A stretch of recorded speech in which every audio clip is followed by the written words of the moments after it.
नमस्कार, मैं नीरज कुमार भारती आप लोगों का अपने चैनल पे बहुत बहुत हार्दिक स्वागत एवं अभिनंदन करता हूं। आज के सेशन में हम लोग पढ़ने वाले हैं भारतीय संविधान में एक अनुच्छेद 32 के तहत एक प्रावधान दिया गया है रिट के बारे में। रिट की हिंदी होती है आदेश। रिट की हिंदी है आदेश। आज का सेशन पूरी तरह से इसी पे फोकस रहेगा। तो हम देखेंगे कि रिट है क्या, रिट क्या है पहला।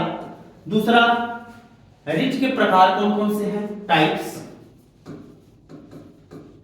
तीसरा, इन जो रिट दिए हुए हमारे संविधान में उनको कौन जारी करता है, यानी कि सुप्रीम कोर्ट और हाई कोर्ट के बारे में हम देखेंगे।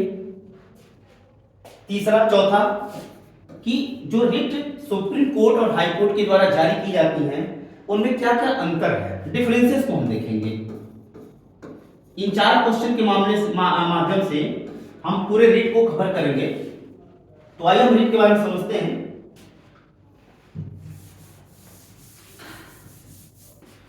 कि भारतीय संविधान में मूल अधिकारों के बारे में आपने देखा होगा, बहुत ज्यादा व्यापक रूप में चर्चा की गई है। मूलाधिकार यानी कि फंडामेंटल राइट्स। फंडामेंटल राइट्स की चर्चा बड़े व्यापक स्तर पे की गई है। और जब इनको हम आर्टिकल में हम देखते हैं तो आर्टिकल 12 से लेकर 35 तक इनकी एक लंबी फहरिस्त मिलती है। और इन्हीं अनुच्छेदों के बीच में एक आर्टिकल आता है, आर्टिकल 32। आर्टिकल 32 में साफ साफ लिखा हुआ है संवैधानिक न्याय के मामले में कि अगर किसी व्यक्ति को, चूंकि ये फंडामेंटल राइट्स में है, आर्टिकल 32 अपने आप में एक फंडामेंटल राइट्स है। अगर किसी व्यक्ति को कोई परेशानी हो रही है, अगर उसके मूलाधिकारों का उल्लंघन हो रहा है, तो अनुच्छेद 32 के तहत उसको संवैधानिक न्याय मिलेगा। इसी अनुच्छेद 32 में इसका एक पार्ट है 2, जिसमें रिट की चर्चा की गई है। अनुच्छेद 32 का जो दूसरा पार्ट है, इसी में रिट की चर्चा की गई है। रिट की हिंदी है आदेश। इसकी चर्चा की गई है और यही हमारे सेशन का मेन बिंदु होने वाला है। इसी पे हम चर्चा करेंगे।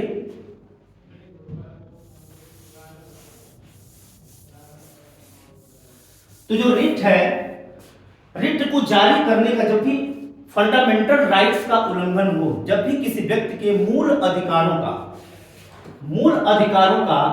जब भी उल्लंघन हो, तो सुप्रीम कोर्ट और हाई कोर्ट के द्वारा रिट जारी की जाती है। रिट मतलब आदेश जारी किए जाते हैं।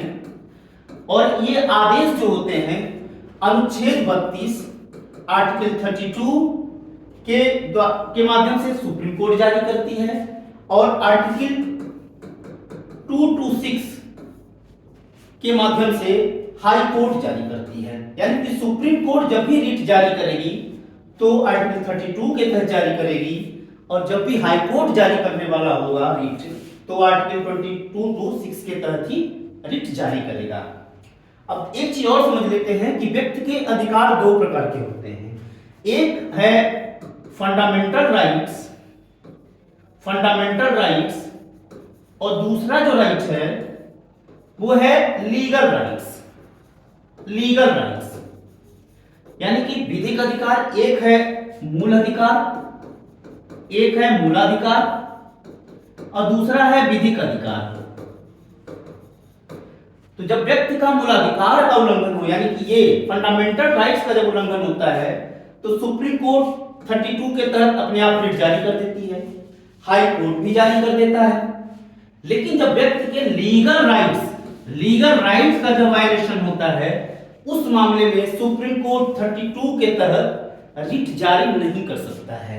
अगर उसको लीगल राइट्स के संदर्भ में रिट जारी करना होगा तो सुप्रीम कोर्ट आर्टिकल 139 का सहारा लेगा। लेकिन जब हाई कोर्ट की बात आती है तो हाई कोर्ट इसी 226 के तहत, यानी कि अनुच्छेद 226 के तहत फंडामेंटल राइट्स और लीगल राइट्स दोनों मामले में रिट जारी कर सकता है। अब हम रिट की बात करेंगे कि कितने रिट हैं, उनमें क्या क्या प्रावधान किए गए हैं, क्या क्या चीजें दी गई हैं, सारी चीजों को हम समझेंगे। तो रिट की जो संख्या है वो है 5। भारतीय संविधान में 5 प्रकार के रिट दिए गए हैं। पहला रिट है habeas corpus. Habeas corpus, habeas corpus की जब हम हिंदी देखेंगे तो ये मिलती है बंदी प्रत्यक्षीकरण। बंदी प्रत्यक्षीकरण इसकी हिंदी है और इसमें साफ साफ प्रावधान दिया गया है कि अगर किसी व्यक्ति को गिरफ्तार किया जाता है, अगर किसी व्यक्ति को गिरफ्तार किया जाता है तो उस व्यक्ति को 24 घंटे के अंदर, 24 घंटे के अंदर अंदर किसी भी न्यायाधीश या कोर्ट के सामने, किसी भी न्यायाधीश कोर्ट के सामने उस व्यक्ति को प्रस्तुत करना अनिवार्य होगा। अगर वो व्यक्ति 24 घंटे के अंदर किसी न्यायाधीश के सामने या कोर्ट के सामने प्रस्तुत नहीं किया जाता है तो आर्टिकल 32 के तहत सुप्रीम कोर्ट और आर्टिकल 226 के तहत high court habeas corpus writ जारी कर सकती है। और उस कंडीशन में गिरफ्तार करने वाली अथॉरिटी को, गिरफ्तार करने वाली अथॉरिटी को उस व्यक्ति को, उस पर्सन को फ्री करना पड़ जाएगा। यानी कि 24 घंटे के अंदर उस व्यक्ति को अगर वो नहीं छोड़ रहे हैं तो अपने आप हैबियस कॉर्पस रिट जारी हो जाएगी और उस व्यक्ति को छोड़ना पड़ जाएगा। मेरे ख्याल से समझ गए होंगे आप। दूसरा रिट है मैंडमस। दूसरा रिट है मैंडमस। मैंडमस की जो हिंदी होती है वो है परमादेश। जो 5 रिट दी गए हैं भारतीय संविधान में, 5वें रिट में दूसरी जो रिट है मैंडमस है। और मैंडमस की जो हिंदी है वो है परमादेश। परमादेश सुप्रीम कोर्ट 32 के तहत और हाई कोर्ट 226 के तहत। इतना तो समझ आएगा कि ये रिट इसी आर्टिकल के अंतर्गत जारी किए जाएंगे। अब जब मैंडमस की बात आती है तो इसको उदाहरण से हम समझते हैं कि अगर कोई व्यक्ति ए है और बैंक का कर्मचारी है, बैंक का एम्प्लॉय है और वो व्यक्ति अपने उसके द्वारा निर्धारित काम, अगर उसको कैशियर का काम दिया गया है, अगर वो कैशियर का काम नहीं कर रहा है, अगर वो कैशियर का काम नहीं कर रहा है, ऐसी कंडीशन में मैंडमस रिट जारी हो जाती है कि भैया आपको जो राइट मिला हुआ, आपको जो ड्यूटी मिली हुई है, आप उस ड्यूटी को क्यों नहीं निभा रहे हैं। और जब नहीं निभाएंगे तो हम मैंडमस रिट जारी करेंगे और वो सुप्रीम कोर्ट के ऊपर डिपेंड करेगा कि 32 के तहत जारी करेगा और हाई कोर्ट के ऊपर डिपेंड करेगा कि 226 के तहत ही वो जारी करेगा। यानी कि अगर कोई व्यक्ति निर्धारित काम को समय पे या सही से नहीं कर रहा है, ऐसी कंडीशन में मैंडमस रिट जारी हो जाती है। तीसरी रिट और चौथी रिट को हम एक बार में समझेंगे क्योंकि वो तीसरी रिट और चौथी रिट जो है वो पूरी तरह से न्यायपालिका के संदर्भ में ही जारी होती है। जो तीसरी रिट और चौथी रिट है, तीसरी रिट प्रोहिबिशन और चौथी रिट है सेसोरी। प्रोहिबिशन की हिंदी है प्रतिषेध और सेसोरी की हिंदी है उत्प्रेषण। सेसोरी की हिंदी है उत्प्रेषण और प्रोहिबिशन की रिट है, हिंदी है प्रतिषेध। ये दोनों के दोनों रिट क्या है, किसी व्यक्ति के खिलाफ नहीं बल्कि जुडिशरी के खिलाफ ही जारी किए जाते हैं। ये अंतर है सारे पांचों रिट में कि जो 3 रिट हैं वो व्यक्ति के खिलाफ जारी की जाती हैं, जबकि जो 2 रिट हैं ये प्रोहिबिशन और सेसोरी ये केवल और केवल न्यायपालिका के संदर्भ में ही जारी की जाती हैं। तो अंतर को हम देख लेते हैं, क्या क्या अंतर है।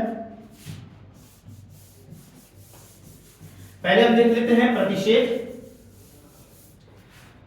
उदाहरण हम लेते हैं कि उत्तर प्रदेश का हाई कोर्ट है, उत्तर प्रदेश का हाई कोर्ट, और एक उदाहरण लेते हैं मध्य प्रदेश का हाई कोर्ट।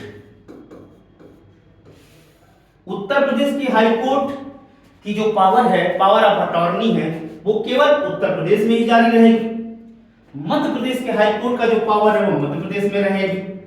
यानी कि दोनों का अपना एक एरिया लिमिटेड है, उत्तर प्रदेश केवल उत्तर प्रदेश में और मध्य प्रदेश केवल मध्य प्रदेश में। अब उत्तर प्रदेश का जो हाई कोर्ट है, अगर उत्तर प्रदेश का जो हाई कोर्ट है अगर ऐसे काम कर रहा है जो कि मध्य प्रदेश के टेरिटरी को प्रभावित कर रहा है, यानी कि ये जो अपने राइट को इसमें घुस के मध्य प्रदेश के एरिया में घुस के काम करने का प्रयास कर रहा है, ऐसी कंडीशन में प्रोहिबिशन रिट जारी हो जाएगी। यानी कि उत्तर प्रदेश का जो हाई कोर्ट है मध्य प्रदेश के हाई कोर्ट में जाने की क्षमता तो रखता नहीं है, पावर रखता नहीं, ये तो केवल सुप्रीम कोर्ट को राइट मिला हुआ है। लेकिन जब हाई कोर्ट जा रहा है ऐसी कंडीशन में प्रतिषेध रिट जारी हो जाती है। अब अंतर समझ लेते हैं उत्प्रेषण में कि अगर पहले वाले में आपने देखा कि उत्तर प्रदेश का जो हाई कोर्ट है मध्य प्रदेश के हाई कोर्ट के एरिया में जाने का प्रयास कर रहा है, उत्तर प्रदेश का जो हाई कोर्ट है वो मध्य प्रदेश के एरिया में जाने का प्रयास कर रहा है, मध्य प्रदेश हाई कोर्ट के एरिया में जाने का प्रयास कर रहा है, ये प्रोविजन में देखा आपने। लेकिन सेसोलॉजी की कंडीशन में ऐसा होता है कि ये एंट्री तो कर रहा है और एंट्री करने के बाद काम भी कर चुका है। यानी कि इस मामले में आपने देखा कि अभी ट्राई कर रहा है, वो अभी प्रयास कर रहा है, लेकिन इसमें आपने देखा सेसोलॉजी में कि काम कर चुका है, और जब काम कर चुका है डिसीजन दे चुका है उत्तर प्रदेश का हाई कोर्ट, ऐसी कंडीशन में उत्प्रेषण रिट जारी होती है और जो भी डिसीजन दिए गए रहते हैं या जो भी काम किए गए रहते हैं वो काम क्या हो जाता है, नल एंड वॉइड हो जाते हैं।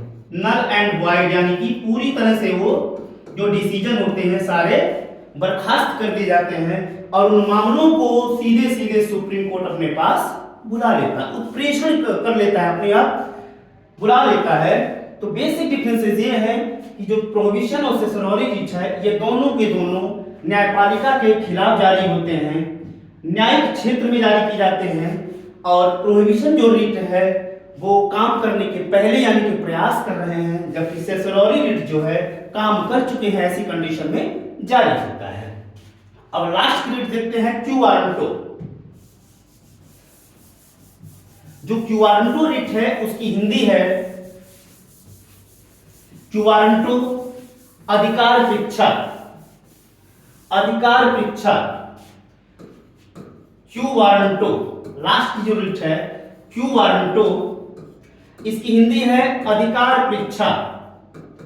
अधिकार परीक्षा अगर थोड़ा सा नाम से समझे, अधिकार मतलब अधिकार परीक्षा किस अधिकार से, इसको एग्जांपल से समझते हैं कि अगर ए नामक कोई व्यक्ति प्रिंसिपल है या किसी ऐसे प्रशासनिक अधिकारी या पोस्ट को ये एक्वायर कर रहा है, अगर ये आईएएस ऑफिसर है और पद को ये एक्वायर किया हुआ है और वो एक्वायर किया है जबरदस्ती, ऐसा नहीं कि वो ऑथराइज है, ए कोई पद ऐसा पद है जो सार्वजनिक पद है, वो एक्वायर किया है बिना अधिकार के, यानी उसके पास अथॉरिटी नहीं है, उसके पास उस पद को ग्रहण करने की अथॉरिटी नहीं है, ऐसी कंडीशन में क्यू वारंटो रिट जारी होती है। यानी अधिकार परीक्षा पूछा जाता है उससे कि आप किस अधिकार से इस पद को एक्वायर किए हुए हैं, किस अधिकार से आप इस पद को एक्वायर किए हैं। ऐसी कंडीशन में क्यू वारंटो रिट अनुच्छेद 32 और अनुच्छेद 226 के तहत जारी हो जाती है। तो मेरे ख्याल से आपने पांचों रिट समझा। एक बार और समरी देख लेते हैं कि पहला हैबियस कॉर्पस यानी कि 24 घंटे के अंदर अंदर व्यक्ति को 24 घंटे के अंदर अंदर व्यक्ति को किसी भी न्यायिक अधिकारी के समक्ष प्रस्तुत करना अनिवार्य होता है। अगर आप प्रस्तुत नहीं करते हैं तो बंदी प्रत्यक्षीकरण यानी कि हैबियस कॉर्पस रिट जारी हो जाती है। परमादेश यानी कि मैंडमस, अगर कोई व्यक्ति जो उसको काम सौंपा गया है अगर उस काम को सही तरीके से नहीं कर रहा है या नहीं कर रहा है तो ऐसी कंडीशन में मैंडमस रिट जारी हो जाती है, परमादेश की रिट। तीसरा रिट हमने समझा प्रोहिबिशन, और चौथा सेसोलरी। प्रोहिबिशन यानी कि उत्तर प्रदेश का हाई कोर्ट अगर एमपी के हाई कोर्ट के एरिया में जाने का प्रयास कर रहा है, काम करने का प्रयास कर रहा है, तो प्रोहिबिशन रिट जारी हो जाती है। और अगर वो काम कर चुका है, ऐसी कंडीशन में सेसोलरी रिट जारी होती है। और चौथा हमने समझा क्यू वारंटो, यानी कि कोई व्यक्ति अगर किसी पद को अनऑथराइज्ड तरीके से एक्वायर किया हुआ है, ऐसी कंडीशन में उसके खिलाफ क्यू वारंटो रिट जारी हो जाती है। अब हम समझ लेते हैं थोड़ा सा सुप्रीम कोर्ट और हाई कोर्ट के द्वारा जो रिट जारी की जाती है उनमें क्या क्या बेसिक डिफरेंसेस हैं। तो बेसिक डिफरेंस हम एक कॉलम बना लेते हैं और एक तरफ करते हैं सुप्रीम कोर्ट और दूसरी तरफ करते हैं हाई कोर्ट, दूसरी तरफ करते हैं हाई कोर्ट। पहला समझ लेते हैं कि जो भी रिट, पांचों रिट है, पांचों रिट जो जारी होती है वो सुप्रीम कोर्ट अनुच्छेद 32 के तहत जारी करता है, जबकि हाई कोर्ट के संदर्भ में हम देखेंगे तो हाई कोर्ट अनुच्छेद 226 के तहत जारी करता है। हाई कोर्ट जारी करता है अनुच्छेद 32 के तहत, सुप्रीम कोर्ट अनुच्छेद 32 के तहत, और हाई कोर्ट जारी करता है अनुच्छेद 226 के तहत। दूसरा जो अंतर होता है कि सुप्रीम कोर्ट जब भी रिट जारी करेगा तो या तो पर्सन के खिलाफ या तो फिर जुडिशरी के खिलाफ, या तो जुडिशरी के खिलाफ जारी करेगा। तो पर्सन में यानी कि प्रोहिबिशन और सेसोलरी केवल और केवल जुडिशरी में जारी कर सकता है। तो अपने से सबऑर्डिनेट कोर्ट के खिलाफ ही सुप्रीम कोर्ट जारी कर सकता है। यानी कि सुप्रीम कोर्ट है तो जितने भी हाई कोर्ट हैं भारत में उनके खिलाफ जारी कर सकता है। यहां पे भी वही कंडीशन है कि हाई कोर्ट अनुच्छेद 32 के तहत जो रिट जारी करेगा अपने से लोअर कोर्ट के अगेंस्ट जारी करेगा, लेकिन जब प्रोहिबिशन और सेसोलरी की बात आई तो वो केवल और केवल जुडिशरी के संदर्भ में जारी करेगा। तीसरा जो अंतर होता है कि व्यक्ति के जब विभिन्न मूलाधिकारों के उल्लंघन की बात होगी, शब्दों पे ध्यान दीजिएगा कि व्यक्ति के जब मूलाधिकारों की बात होगी तो ऐसे उल्लंघन की कंडीशन में ही सुप्रीम कोर्ट अनुच्छेद 32 के तहत रिट जारी कर सकता है। यही काम यहां भी हो रहा है कि अनुच्छेद 226 के तहत जारी कर रहा है। लेकिन एक चीज समझना है कि व्यक्ति के राइट, एक तो फंडामेंटल राइट होते हैं और दूसरा जो राइट होता है वो होता है लीगल राइट। एक होता है फंडामेंटल राइट और दूसरा होता है लीगल राइट। यानी फंडामेंटल राइट की जब उल्लंघन की बात होगी तो अनुच्छेद 32 के तहत सुप्रीम कोर्ट क्या करेगा, रिट जारी करेगा। लेकिन जब लीगल राइट के उल्लंघन की बात होगी तो सुप्रीम कोर्ट अनुच्छेद 32 का सहारा नहीं ले सकता है। ऐसी कंडीशन में अनुच्छेद 32 के तहत 139 का भी सहारा लेना पड़ेगा अगर फंडामेंटल राइट और लीगल राइट के वायलेशन पे सुप्रीम कोर्ट रिट जारी कर रहा है तब। यानी कि सुप्रीम कोर्ट के द्वारा जब फंडामेंटल राइट और लीगल राइट के उल्लंघन पे रिट जारी की जाती है तो अनुच्छेद 32 और अनुच्छेद 139 का सहारा लेना पड़ेगा, जबकि हाई कोर्ट 226 के तहत, अनुच्छेद 226 के तहत दोनों मामलों में, चाहे वो फंडामेंटल राइट की बात हो या लीगल राइट की बात हो, दोनों संदर्भ में अनुच्छेद 226 के तहत रिट जारी कर सकता है। तो ये रही रिट के संदर्भ में। दो एक चीज और समझ लेते हैं कि जो अनुच्छेद 32 है, संविधान के जो फादर ऑफ कॉन्स्टिट्यूशन है, फादर ऑफ